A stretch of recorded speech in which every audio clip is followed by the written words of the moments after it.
ആരാധിക്കുന്നത്. സ്തോത്രം, ഹല്ലേലൂയ. സ്വർഗീയ ദൂതന്മാരുടെ ആരാധന 24 മണിക്കൂർ 24/7 അനുഭവിച്ചു കൊണ്ടിരിക്കുന്നവർ അതിനേക്കാളും അത്യാഗ്രഹത്തോടുകൂടെ നോക്കുന്നത് തന്റെ പുത്രനെ നൽകി വീണ്ടെടുത്ത തന്റെ മക്കൾ തന്നെ ആരാധിക്കുന്നതാണ്. ഇതെല്ലാം ദൂതന്മാരായിട്ട് മറ്റേതൊരു സൃഷ്ടികളും നമുക്ക് വേണ്ടി സൃഷ്ടിക്കപ്പെട്ടതും തന്റെ ആജ്ഞപ്രകാരം നമ്മെ സേവിക്കുവാൻ തക്കവണ്ണം നിയോഗിക്കപ്പെട്ടിരിക്കുന്നതും അവന്റെ കൽപ്പന അനുസരിച്ച് ഇന്ന് വരെയും ഒരല്പം പോലും അതിൽ നിന്ന് മാറാതെ പ്രവർത്തിച്ചു കൊണ്ടിരിക്കുന്നതുമാണ്. സ്തോത്രം. എല്ലാ സൃഷ്ടികളും, ഭൗതികമായ സൃഷ്ടികളാകട്ടെ ആത്മീയമായ സൃഷ്ടികളാകട്ടെ, ഈവൻ സൈറ്റാൻ, പക്ഷെ നമുക്കത് ഗ്രഹിപ്പാൻ അല്പമായിട്ട് ബുദ്ധിമുട്ട് തോന്നും. ആത്മാവിലാകുമ്പോഴാണ് നമുക്കത് ഗ്രഹിക്കാൻ പറ്റുന്നത്. ആത്മീകൻ എന്ന വാക്കിന്റെ അർത്ഥം those who are controlled by the Spirit of God. Those who are controlled by the Spirit of God. Controlled എന്ന് പറയുമ്പോൾ കൺട്രോൾ ചെയ്യുന്നതിനനുസരിച്ചുകൊണ്ട് നാം നടക്കുമ്പോൾ അവരാണ് ആത്മീകൻ. അല്ലാതെ ഏതെങ്കിലും ഒരു ആത്മാവിന്റെ പ്രദർശനമോ ഏതെങ്കിലും ഒരു ആത്മാവിന്റെ അന്യഭാഷയോ മറ്റും പറയുന്നവരല്ല ആത്മീകൻ. പ്രവചിക്കുന്നവനോ അങ്ങനെ ഇതൊക്കെ അങ്ങനെ വ്യാജ ആത്മാവിന്റെ പ്രവൃത്തികൾ വളരെയധികമുണ്ട്. വളരെയധികം വഞ്ചന നിറഞ്ഞിരിക്കുന്ന ആത്മീയ ഗോളത്തിൽ തന്നെ വളരെയധികം വഞ്ചന നിറഞ്ഞിരിക്കുന്ന ഒരു അന്ത്യ കാലഘട്ടത്തിലാണ് നാം ആയിരിക്കുന്നത്. അതുകൊണ്ട് തന്നെ നമ്മുടെ ക്രിസ്തീയ ജീവിതം 1-ാം നൂറ്റാണ്ടിലേക്കാളൊക്കെ ഒരു 100 മടങ്ങിലും കൂടുതൽ വളരെ ജാഗ്രതയോടുകൂടെ, വളരെ സോബറായിട്ട്, നിർമ്മതരായിട്ട്, ജാഗരിച്ചുകൊണ്ട് മൂവ് ചെയ്യേണ്ട ഒരു കാലഘട്ടമാണ്. ഓരോ ഡിസിഷൻസ്, ഓരോ കാര്യങ്ങളൊക്കെ കർത്താവിൽ ആശ്രയിച്ച് കർത്താവ് ഈ വിഷയത്തിന് മുന്നിൽ എന്നെ കൈപിടിച്ച് നടത്തണം. എന്റെ ജ്ഞാനം കൊണ്ട്, എന്റെ എക്സ്പീരിയൻസ് കൊണ്ട് സാധ്യമല്ല, നിന്നാൽ ഇത് സാധ്യമാണ്. അങ്ങനെ ഒരു പൂർണ്ണ സമർപ്പണത്തിലേക്ക് ദൈവത്തിന്റെ ആത്മാവ് തന്നെ നമ്മളെ നയിക്കും. ഞാനത് പറയാൻ കാരണം ആത്മീയ ഗോളത്തിലെ വക്രത അത്രമാത്രം ഉയർന്നിരിക്കുകയാണ്. നമ്മൾ ഈ ദിവസങ്ങളിൽ കണ്ണുകൊണ്ട് കണ്ടിരിക്കുകയാണ്. ആമേൻ, സ്തോത്രം. നമ്മള് മാന്യരെന്നും അല്ലെങ്കിൽ ദൈവദാസന്മാരെയൊന്നും അതിശ്രേഷ്ഠന്മാരൊക്കെ ഒന്നും പരിഗണിച്ചു കൊണ്ടിരുന്നതും അവരുടെ ഉപദേശങ്ങളും അവരുടെ പ്രബോധനങ്ങളും അവരുടെ പ്രസംഗങ്ങളും ഒക്കെ നമ്മൾ കേട്ട് അതിൽ ആശ്രയിക്കുകയും വിശ്വസിക്കുകയും ചെയ്തിരുന്ന ആ തലപ്പത്തിരിക്കുന്നവർ തന്നെ പലപ്പോഴും തെറ്റിപ്പോകുമ്പോൾ പതറിക്കൊണ്ടിരിക്കുന്ന അത് നേരത്തെ തന്നെ പ്രവചനത്തിൽ പറഞ്ഞിട്ടുണ്ട്.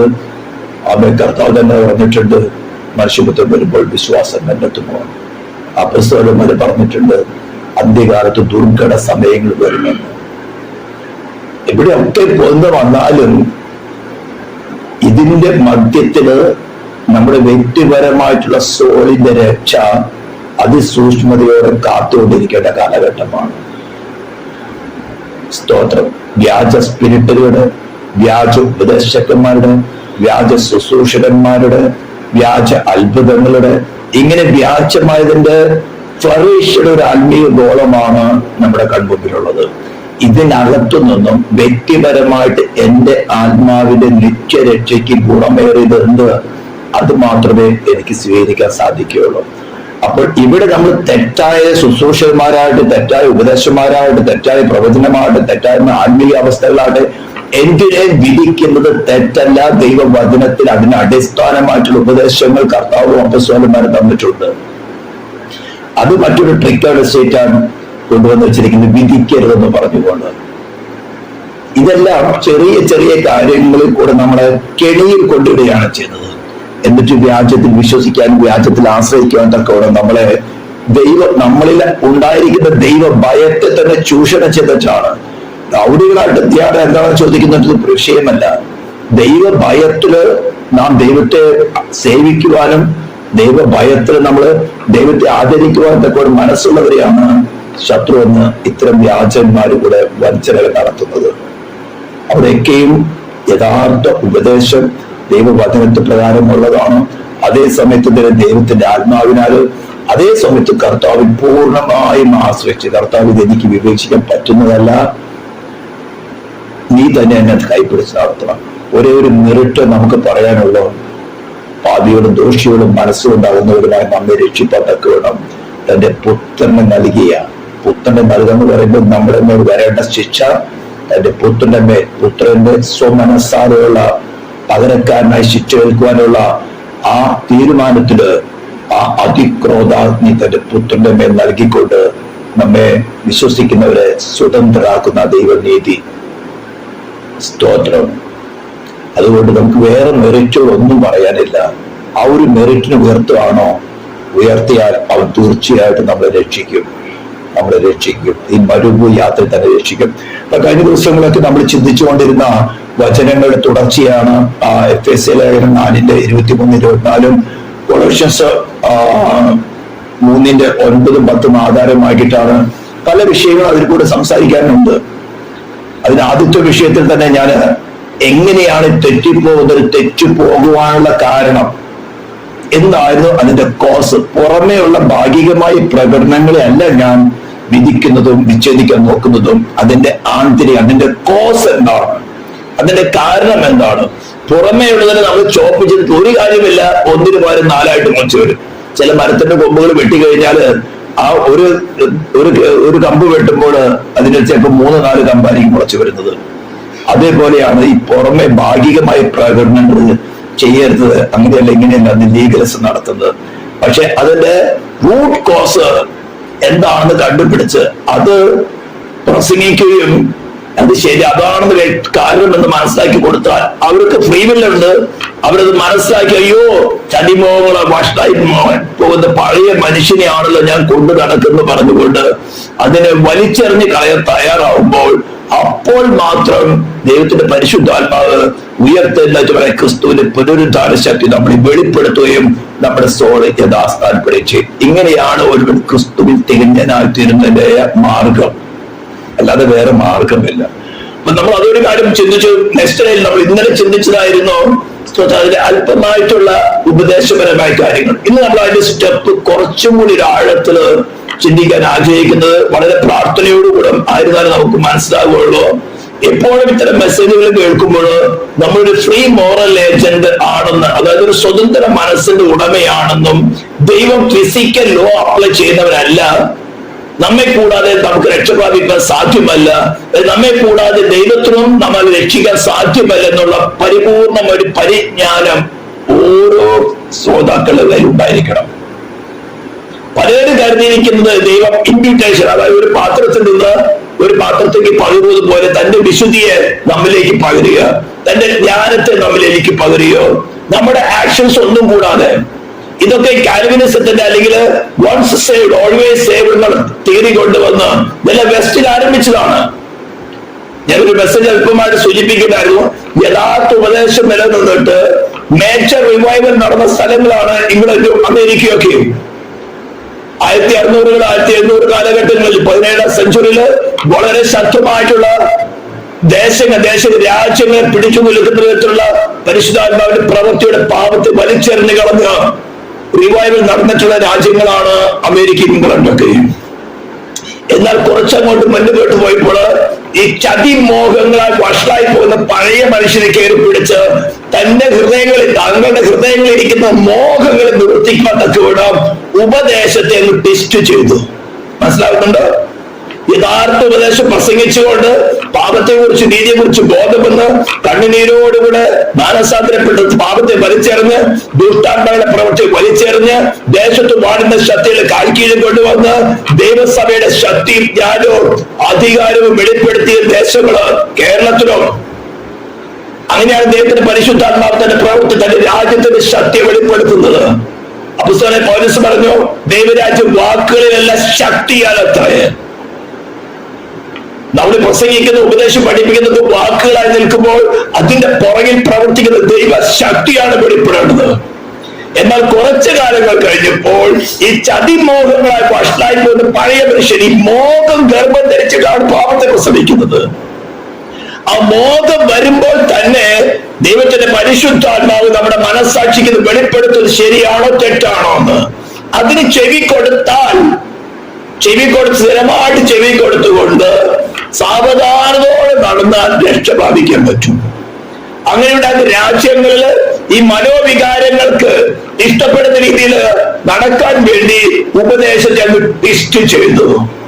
അവിടുന്നാണ് once saved always saved, everything finished in the cross, the finished work of cross. നമ്മൾ കേൾക്കുമ്പോൾ വിചാരിക്കും ശരിയാണല്ലോ, ഏക മനുഷ്യ പാപത്താൽ മരണലോകത്തേക്ക് കടന്നു വന്നു. അപ്പോൾ ഏക മനുഷ്യൻ പകരമായിട്ട് ഏക മനുഷ്യൻ നീതി നിവർത്തിച്ചു.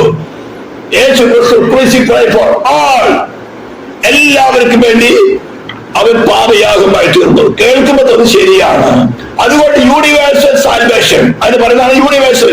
വിശ്വസിക്കൊന്നും വേണ്ട, അവരെല്ലാവർക്കും വേണ്ടി പാപയാകുന്നതാണ്. അവൻ തന്നെ ദൈവമായവൻ തന്നെ മനുഷ്യനായിട്ട് അവതരിച്ച് മനുഷ്യന്റെ പേര് വരെ ശിക്ഷ മുഴുവൻ സ്വമേധയെ തന്നിൽ ഏറ്റെടുത്ത് പകരക്കാരനായി ശിക്ഷ അനുഭവിച്ചു. അതുകൊണ്ട് സകല മാനവജാതിയും രക്ഷ പ്രാപിച്ചിരിക്കുന്നു. ഇത് യൂണിവേഴ്സൽ സാൽവേഷൻ എന്ന് പറയും. കേൾക്കുമ്പോ ശരിയല്ലേ? നമുക്കതിന്റെ വല്ല ആക്ഷനുണ്ടോ? ഒന്നുമില്ല, ഇഷ്ടപോലെ ജീവിക്കുക. ഇങ്ങനെ സത്യത്തെ ട്വിസ്റ്റ് ചെയ്ത് ദൈവത്തിന്റെ സാന്നിധ്യം, ക്രിസ്തുവിന്റെ സാന്നിധ്യം ചർച്ചയിൽ നിന്ന് പുറത്താക്കി. ഈ ലവോദിക്ക സഭയുടെ കാലഘട്ടമാണിപ്പോൾ. ചർച്ചിന് പുറത്താണ് ക്രിസ്തു. പുറത്തു നിന്നുകൊണ്ടാണ് വാതിൽക്കൽ മുട്ടുന്നത്. ആരെങ്കിലും തന്നെ ശബ്ദം കേട്ട് ഹൃദയം തുറന്നാൽ ഞാൻ അവരുടെ അടുക്കൽ വന്ന് വാസം ചെയ്യും. സ്തോത്രം. അപ്പൊ ഇങ്ങനെ ഒരു കാലഘട്ടത്തിലാവുമ്പോൾ നമ്മള് ഈ ഉപദേശങ്ങളൊക്കെയും അതിന്റെ വചനങ്ങൾ എടുക്കുന്നത് ശരിയായ രീതിയിലാണോ? ആ ഉപദേശം ശരിയായ രീതിയിലാണ് സ്ഥാപിക്കുന്നത്? അത് വ്യക്തിപരമായ ജീവിത അനുഭവത്തിൽ കൊണ്ടുവരാൻ പറ്റുന്നുണ്ടോ? അവിടെ കർത്താവ് തന്നെ അതിന് വെളിപ്പെടുന്നുണ്ടോ? പരിശുദ്ധാത്മാവിന് മുദ്രയിടുന്നുണ്ടോ? ഇതൊക്കെ നമ്മൾ തന്നെ നമ്മുടെ വ്യക്തിപരമായ ജീവിതത്തെ ശോധന ചെയ്തിട്ട് വേണം ഏറ്റെടുക്കുക.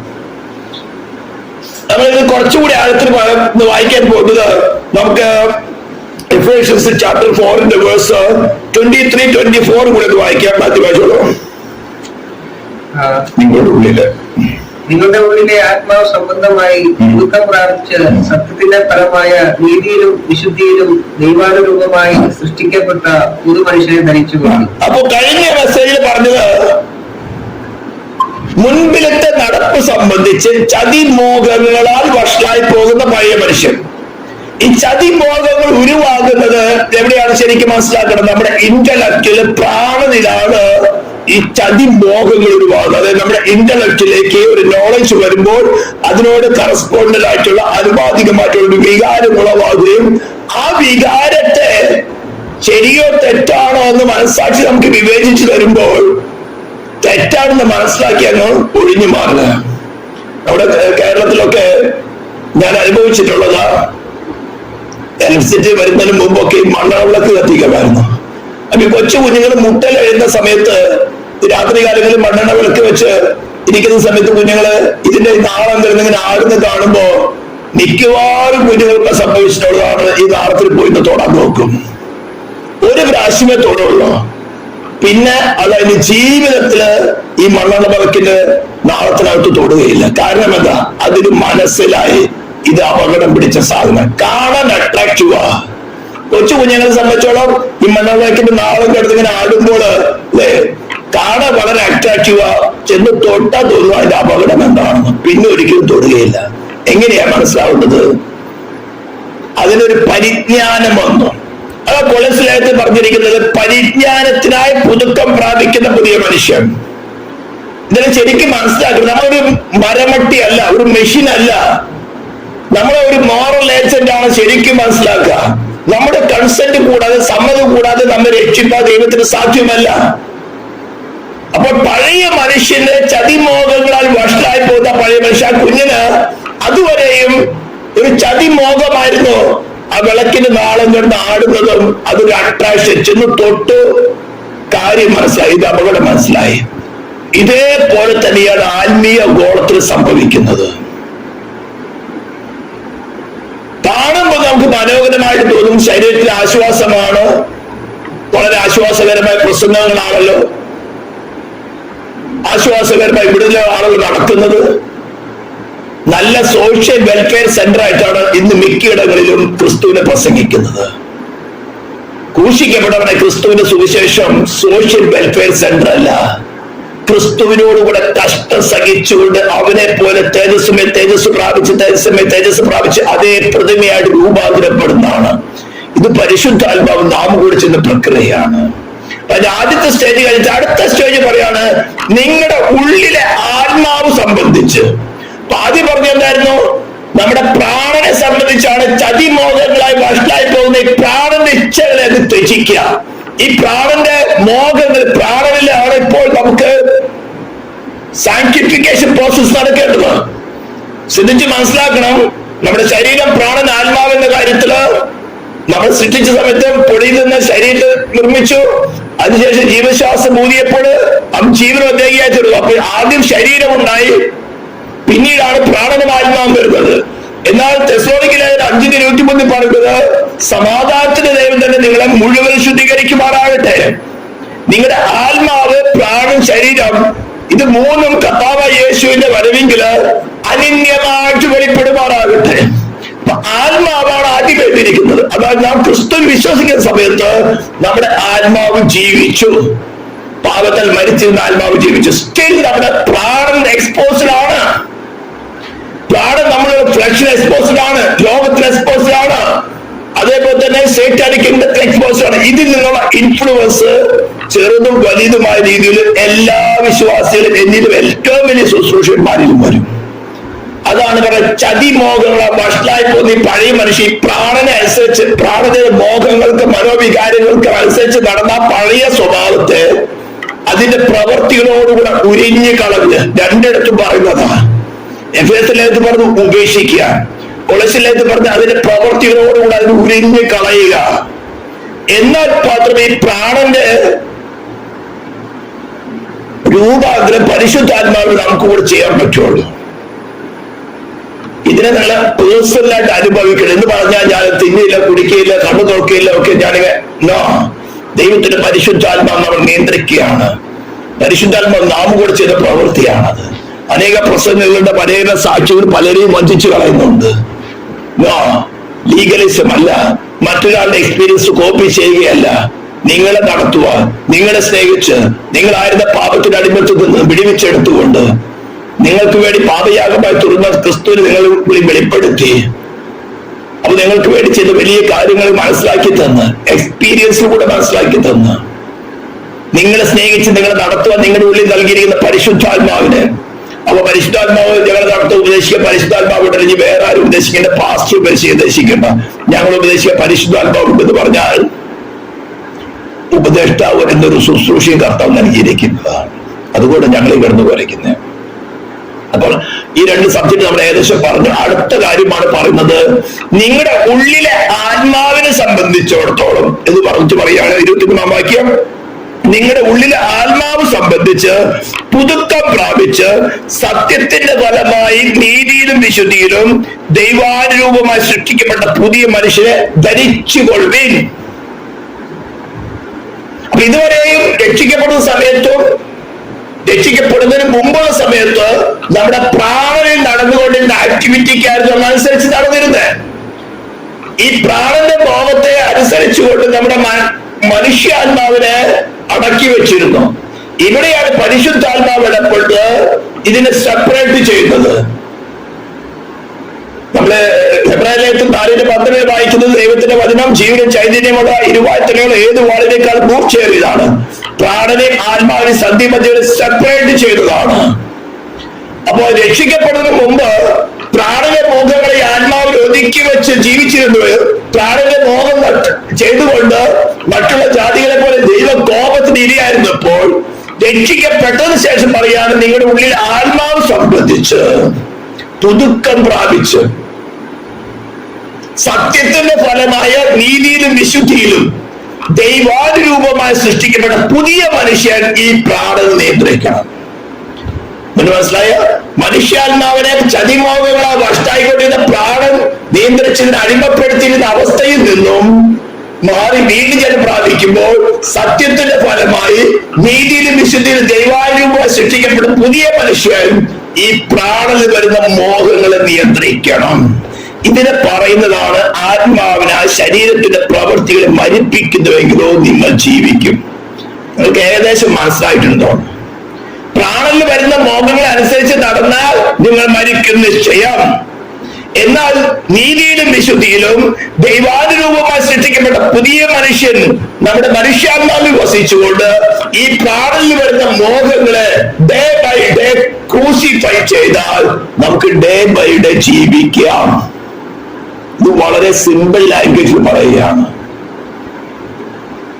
ഇതിനെ പറയുന്നതാണ് ആത്മാവിനാൽ, ദൈവാത്മാവിനാൽ നമുക്ക് ലഭിക്കുന്ന ഇൻറ്റ്യൂഷൻസ് ഉപയോഗിച്ചുകൊണ്ട് ഓരോ ആക്ഷനും നമ്മുടെ പ്രാണനിൽ വെളിപ്പെടുന്നതായിട്ടുള്ള മോഹങ്ങൾ നല്ലതോ ശക്തിയോ ദൈവത്തിന് ആത്മാവ് വെളിപ്പെടുത്തി തരും.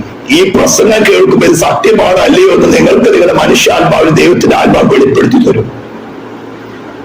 അങ്ങനെ നിങ്ങൾ ഒറ്റയ്ക്കായിരിക്കുമ്പോൾ ഒരു പ്രസംഗികർ ഒരു ശുശ്രൂഷകന്മാർ നിങ്ങളുടെ പുറകെ എപ്പോഴും നടക്കില്ല. നിങ്ങളെ നടത്തുവാൻ ദൈവ നിയമപ്രകാരം ഒരു വക്കീലായിട്ട്, ഒരു സഹായകനായിട്ട്, നിങ്ങൾക്ക് വേണ്ടി വാദിക്കുന്ന, നിങ്ങളെ സഹായിക്കുന്ന പരിശുദ്ധാത്മാവ് എന്ന കാര്യസ്ഥനെയാണ് തന്നിരിക്കുന്നത്. അവനാണ് നിങ്ങളെ നിയന്ത്രിക്കുന്നത്. അവനാൽ നിയന്ത്രിക്കപ്പെട്ടത് ശരിയാണെന്ന് വ്യക്തിപരമായ ജീവിതത്തെ അനുഭവിച്ചുകൊണ്ടാണ് ശുശ്രൂഷിതമായി നിങ്ങളോട് പറഞ്ഞത്. ഇതിന് നേരെ ഓപ്പോസിറ്റ് ഡ്യൂപ്ലിക്കേറ്റും ഉണ്ട്.